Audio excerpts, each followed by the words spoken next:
Hi, good morning, everybody. Thanks so much for joining us today. Today, we have the good opportunity to speak to Mr. Ken Teo, who is actually an investor, blogger, speaker. He's also a registered property manager and also called by Star Property as a columnist for property investment for the ordinary man. Good morning, Ken. How are you? Hi, everybody. Thanks, Ernest, for inviting me this morning. Excellent. Ken, before we start, can we just have a quick recap in terms of what you're up to now and also a bit of a background? Basically, I'm still in the real estate industry, but real estate, they have three pillars: valuations, transactions, and managing the buildings.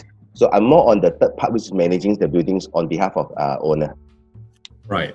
Can I also inquire, when you say you're managing the buildings, you are actually managing the whole building as in like apartment complex, not just one single unit like a bungalow? That's a typical confused when people know about property management. They thought we are the managing agent for particular units. So we collect the rents, release the units, we manage for landlords. But in Malaysia legal structure perspective, we are actually known to be more exact as a facility manager. We maintain the entire buildings, which is those areas that common owner are not going to access, like the domestic cold water pump rooms, like those tanki rooms, MSD room, LV room, which is, I think a lot of owners, they are not aware what are those things. Okay. So we are managing we are the people behind the scenes. Okay. Ken, can you, for those owners who just seen you for the first time or just tuning in, can you tell a little bit about your background, where you come from and what led you to where you are right now? Actually, I'm a chemist by profession, but I didn't pursue that career because in between I found that I like real estate. So I found that real estate is a very beautiful product. Because why? In what we know in terms of real estate terminology, we call it a heterogeneous market. It's not like stock markets. You go to Bursa, you can see everything. But real estate, if you spend some time on it, it actually can be very lucrative to investor, especially for ordinary people. And I realized that in order to, as ordinary people to invest, we need to know how to leverage. So I found that in all the investment products available in Malaysian market segments, I found that real estate is the most friendly to middle class income earner. That's why I started my real estate investment journey.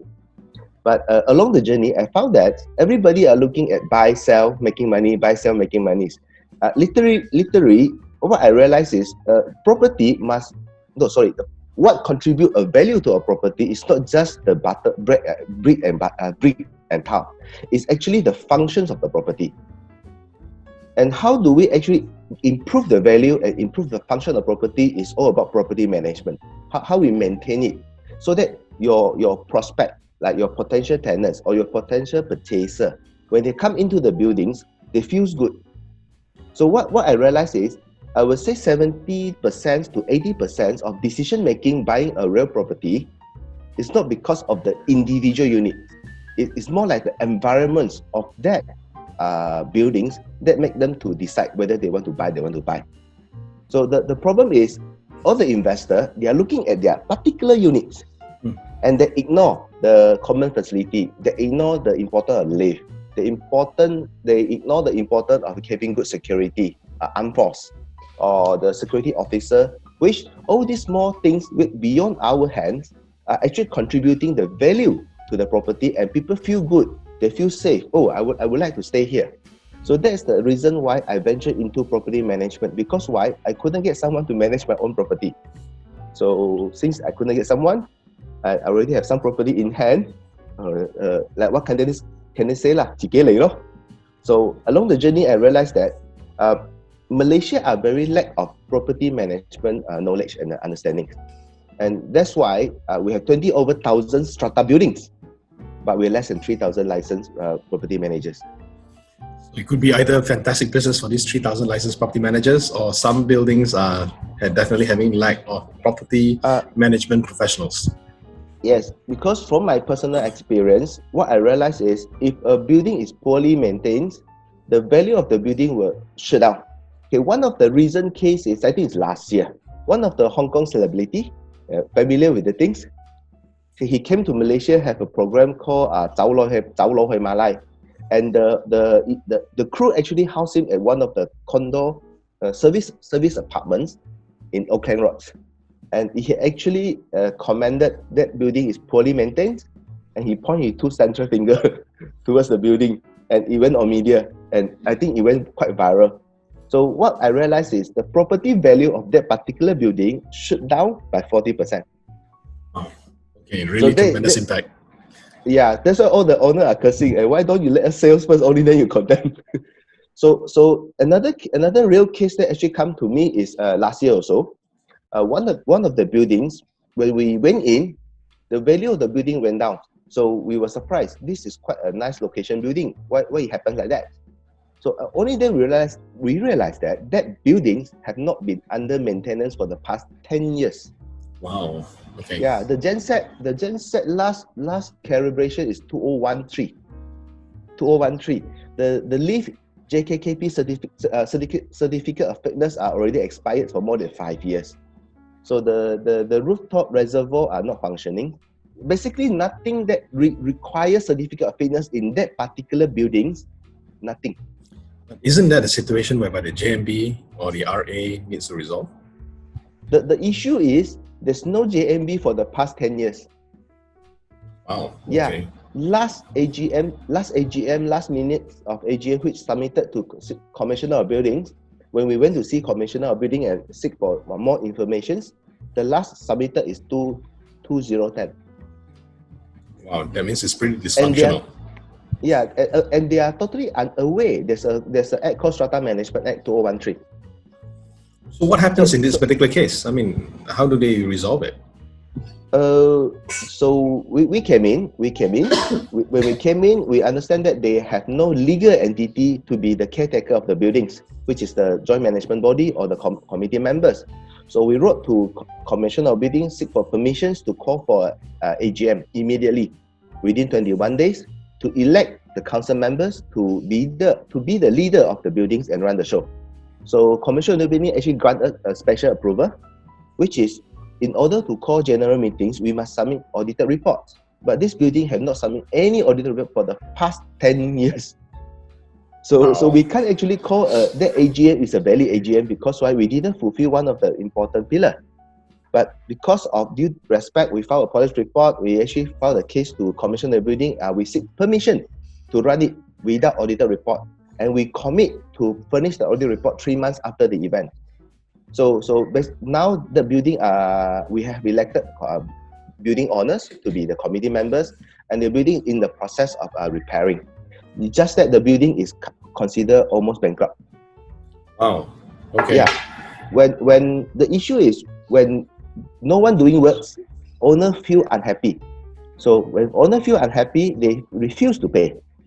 So when they refuse to pay, there's even low in terms of fund to run the show, which is maintaining the buildings. So they are even more unhappy.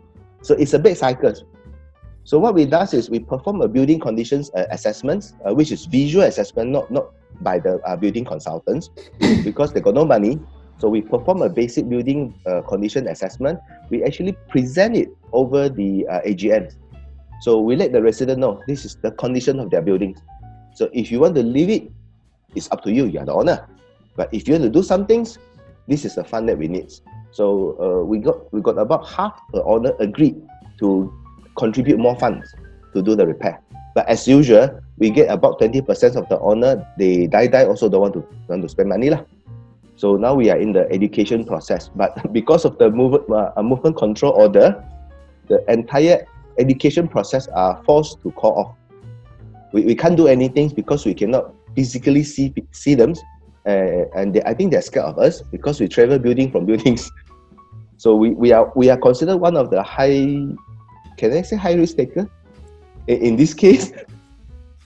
Could you do this digitally or technologically, leveraging off technology? We wanted to. I wish to do it using technologies, but however, our framework of Strata Management Acts do not have these elements at all. So if we want to put every discussion, every conversation that we actually educate to the public or to the individual owners, and we want to take it minutes as our evidence, so far, the acts only permit us to do it in a manual basis, not digital basis. I see. Digital basis, in terms of effort, it works.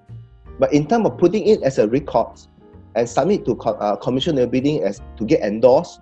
So far, this is a grey area that no one are willing to dare to offer endorsement.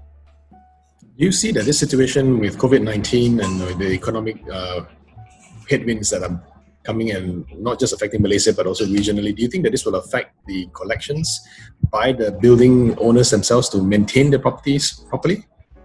There are two parts actually in terms of collections, because I think it's like a chicken and egg issue. So a lot of people actually misunderstand why we collect maintenance fee. They thought we are the entity collecting the maintenance fee and we are the one earning the maintenance fee. But in the matter of facts, we are not. The money goes to their dedicated account, which is managed by their elected committee members. So a lot of people say, now economy not good. We couldn't have income. We don't want to pay. Yeah, we get that kind of inquiry. They even write in complaint form that I'm not going to pay until when. But in our Malaysia legal settings, management fee is part of their contract when they buy the buildings. When they acquire the building, they are already aware. This is the money, they like it, they don't like it. It's part of their contribution. So this is the issue that currently we are facing with the owner. Owner thought, I'm not using your service. Sorry, I'm not going to pay. But in the matter of facts, under our legal structures, it's like you have a swimming pool. You don't want to swim. That is your absolute right. But if the owner refuses to swim and don't like to swim and don't know how to swim, is the maintaining activity of that particular swimming pool need to call off? We can't. So this is the education part, which is we need to make owner understand that paying maintenance fee is not what you like. It's what they are obliged to pay, and it's under the contract. If you don't pay, we can lead them all the way to court and get judgment, and they will lose the case. But in practical practice, we actually offer defer scheme at the moment. Oh, really? Yeah, for the condo under our management, but we are not offering defer scheme like bank automatically to everyone. Because why? We need the fund to pay electric bill, to pay water bill, to pay cleaner, to pay security. So we can't say, during movement control, security balik rumah, cleaner balik rumah. In fact, they're more rubbish than usual. More people stay at home. They cook. So the domestic disposal are actually increasing by double, some location triple. So cleaner have to do more work, more owner in the house, inside the compound. So that's why we offer deferred scheme to some owner that if they financially they declare they cannot afford, we are actually allow them to lock down a period of management fee without interest, and they pay by installments. This is what we help owner to overcome the issue. But we cannot totally cut down maintenance. The reason being is if you don't pay electric bill, the entire building is not going to have electrics. That's right. Yeah. So we only get discount. So now we are facing some owner asking for discount for maintenance fee. So the education comes back. We need to explain in terms of legal why is maintenance fee under legal structure. So law by law, pay. But however, committee are human also. They are understanding. So we came up with options to pay, which is to reduce everybody's burden. But overall, the total value they payable during this period of time, there's no discount given. Our strata management does not allow committee members to offer discount. Yeah, because ultimately the money is collected is just to make the building better and to maintain the building for the owners again. On the basic scale is to sustain the buildings, not to make it better, not to make to reduce the rate of deterioration. But some condo who have scale, economy of scale, their income are more. So then we can do improvement projects for the buildings. But it actually depends on the scale of the buildings. I would say any building below 200 units always have collection issue. Yeah, it's a more quiet. Yeah, it's a more quiet environment because less means you have to pay more to get the amount of value that you need to pay to outside. So I would say condo that have 300 units to 600 units are ideal. They can survive. But anything that less than, I would say micro buildings, which is we have a lot in Malaysia, micro buildings. Micro buildings are actually struggling to survive because they only have 150 units. If let's say 30 don't pay, it's 30% not paying already. Ken, correct me if I'm incorrect. I mean, the option to not pay is not there because it's actually a legal challenge after that, right? It's Yes, a legal yes, matter. So it's not a yes, question of not paying, not wanting to pay. So it's just going to be a matter of time before they have to pay. yes, yes. So what we offer is we allow them to have more flexible payment structure. Okay. And we don't charge interest during these periods, but they must apply. It's not automatically like what Bank Negara instructions, because they are different. So are you saying that what you've seen so far, low dense developments tend to have a bit of a challenge in terms of collection or full collection? Yes, yes. Low density always have less units. Less unit means less contributor. So one or two contributors are not paying is quite significant. Give you examples. Low dense always have penthouse because people want a big house. If penthouse owner are not paying, I would say 35% of the collections are gone already. But would you also say that the low dense would also cater towards people who have a different economic standing? You can say people buy low dense because they are in terms of earnings, in terms of financial capacity, they are higher, but not entire buildings.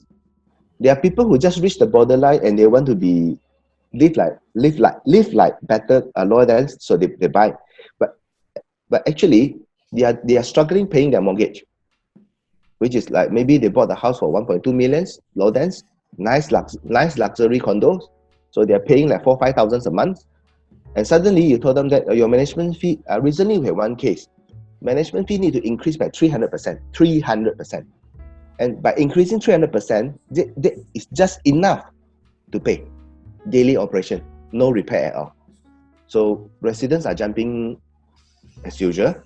They don't understand. They thought, where's the money gone? But after we explain, they never have increments for the past 10 years because of the non-audit issue. And they are not maintaining the building for the past 10 years. That's why nothing spent. But because of not performing a maintenance for the past 10 years, most of their MME are gone already. It's like the car. You don't drive your car, maybe after MCO, a lot of cars need to send to workshops because they're not driving. So mechanical components. So all the building mechanical components are not in good shape. Right. Okay. So now we need to spend money to make it good. Do you see this also the same situation whereby where buildings have a lot of units for investor purposes? That means a lot of investors purchase those units, and therefore they don't stay there. Do you also see this challenge in the properties that you manage? In fact, yes. I think 1 week before MCO, I just managed to help one investor acquire approximately 57 units. I would say professional investor, this is a good time to buy, very good time to buy, because prices are way affordable when compared to previous time. So, and I foresee a lot of renters activities. It's increasing. Maybe youngsters are skeptical to buy, but we are in the city. So people come here for education, they come here for job opportunity. So literally, they are here to make a living. They need accommodations. They may not buy, maybe, at these junctions, but they need shelter. So in fact, there are more rental activity ongoing. But because of MCO, we are actually cutting off all the moving in requests. In fact, we are getting like 5 to 20 requests per week. And it never stops. Now landlords are cursing because their rental affected. Yeah. And those landlords are actually not happy to pay. Not happy to pay. Not happy to pay. No, they have no money to pay. They are not happy to pay. Okay. Because you stop my tenants, you stop my incomes. I'm not happy. But in the matter of fact, we have to do it because we have to cut down all the potential source of carrier into the buildings. Because what I affect the most is not they go up and get affected. Infected, not affected. It's what they get infected and they bring home. So a building of 1,000 units, now you have 2 units suspect and not confirmed infected. How am I going to house another 998 house? I cannot evacuate the building and say, no, this building is not safe, everybody move out. That is their house. That is not the investment property, which is they can easily leave it and go to next house. So this is the issue that why during this MCO periods, we actually need collaboration from owner, not to have too many activities. Right, understood. Yes. Coming back towards your talks and your sharings with regard to property and property investment for next generation, how do you see the new normal being after this particular period of time and after the economic turmoil? Where do you see property investment? Okay, in terms of property investment, for me, I still personally think that it's the most safe products to invest. Why? One of the reasons, when you buy property, and because of these disease issues, now government are helping you. 6 months no need to pay installments. If you go to stock market, do you think they're going to offer you 6 months no interest? I think no. Property is the only products, because it affects domestic markets. That's why government will intervene. Government will actually step in and offer incentive to house owner. So we put it two way. If I'm a house owner, now I got 6 months no need to pay installments, and I understand that most of the banks are offering no compounding interest during these periods. This is a beautiful program for a house owner. So I can strengthen my cash flow for other emergencies. But in terms of investor, cantik loh. No need to pay 6 month installment or 6 month rental are pure income now. So that might affect their year-end income tax. But for investors who actually have 4 or 5 units collecting, like let's say each unit 2,000 ringgit rentals, they are now literally 12,000 richer every month if they manage to tenant their units. So that's why, in terms of government policy, when it comes to real estate is always the first one to be protected. So I found that real estate is safe. Second thing, and accommodation is still a strong demand. We are not, I would say, if it's in Italy, the mortality rate are so high, maybe after the disease, the population will shrink. But in Malaysia, I would say at the moment, our mortality rate are still very low. Although we have people contributed to the statistic already, but it does not affect the entire population. And we are still a young, growing population nation. Our birth rate, our move-in rate are still on the high scale, which is more people are moving in. What I'm talking about is city. Countryside, I'm not sure, because of career opportunity, because of education opportunity, generally they are lower. But people are moving into cities. So major city accommodation demands are still on the high side. In fact, I foresee more people going to room rental rather than entire units to save costs. Because literally we don't need the entire house, but we need a room. We need a clean room with toilet, bathrooms that we can do our daily activities. So I foresee more youngsters in terms of cost savings. They might move into room rentals to actually reduce their overhead. Sorry, coming back to what you were saying just now, and you look at the rentals happening and you are tying the rentals happening to where the jobs are.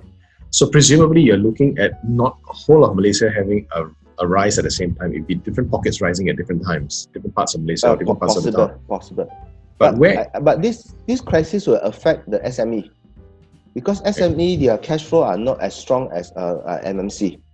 So I would say we foresee a group of people going to lose their jobs, especially during this movement control orders. I think a lot of SME owner, they realize that some of their headcount in their company are actually redundant. With or without them, the companies can still operate. So this is the time a lot of company owner, because why? SME, let's say they have 20 to 30 employees. I would say with or without sales, every month they need to contribute at least 100,000 to pay salary. So every month bleeding 100,000 for SME boss, I would say it's painful. In fact, we are facing the issue. We are facing that issue because all our property management crew they can't go to work, only the maintenance team. But their salary is still ongoing. So we also affect that owners are not paying management fee. We couldn't get our fees on time. Our cash flow will get affected. But last night we have a 67 group of people, which is SME owner, discussing about this MCO issue. So we all conclude one thing. We found that a lot of redundant headcount in the company. When company expand, they just hire. But now all the bosses are actually looking into, are this particular employee important to the company? Is it essential to hire this position? If it's not, we better let go. So I foresee a lot of these kind of not so important positions, people might get a love letter lah after the event, which is but does market mean that they are going to permanently lose their jobs? I think no. If they have skill, if they have acquired a certain capacity to actually help the company, I think the market is still willing to reinstate them. So it's the capacity, is what your value bring to the company will decide whether you can stay. Great. And in fact, I think more people will actually choose to hire fresh, cheaper. So it'd be a cost function. Yes. I think they are moving into that stage. But I will not say maybe after MCO, then suddenly 100,000 people lost jobs. I will say it actually take times. But this is the time that company owner can actually monitor who are the important key persons, the gear in the company, the important gear, not those accessories. So whether we are accessories or we are the gear, this period is actually giving us a good time to observe. But generally, we see retail will affect because we're not going out, we're not shopping. But however, my friends who doing online business, their business shoot up a lot. And the challenge they face is they have orders, they have collected the money, but they cannot deliver. Yeah, logistic company are shutting down by certain scales. So they have sales, but they have difficulty to deliver the sales. But good thing of online business is you collect first, not COD. But if you don't deliver, you have to pay back as well. Yeah, I understand. But because of MOC, you don't deliver. It's not the company mistake. It's ordered by the authority. They just need to comply. Yeah. So, great. Well, thank you so much for your time, Ken. We definitely got a lot of insights from you with regard to how you see property management and the importance of property management regardless of whether there's MCO or not, and how property management is going to affect the value of any particular building per se. So your role is actually a very critical and crucial role to help property owners and property investors to not just maintain, but also possibly to improve the value of the property moving forward. Yeah? Yes. I would say this period, we can't, a lot of owners actually request, a lot of committee members request to cutting down maintenance works. How we educate them is, it's like a car. You don't maintain your car 6 months down the roads, the car is not going to give you good conditions. And that will affect your household's living standards. So that's why we hope owner they are not cutting throat over this part, because it will affect the property value in long term. Great. Yeah. Last thought before I let you go for the day, Ken. Yes. In your own personal portfolio, are you looking to buy this time around? Are you looking to dispose? Are you looking to hold in fact, on? I just come across few good deal. we are thinking whether should we take up. We are doing our calculations. If the calculation allow us to continue to take up more units, yes, we wish to take up more units, because it's easily more than 35% now. Well done. Well, there you have it, ladies and gentlemen. Straight from the horse's mouth, Ken Teo and his opinion of what's going to be happening and his strategy to acquire and build wealth at this point in time. Despite whatever is happening, there are still opportunities out there. So thanks again for tuning in. And all the very best, Ken. We'll see you soon. Take care.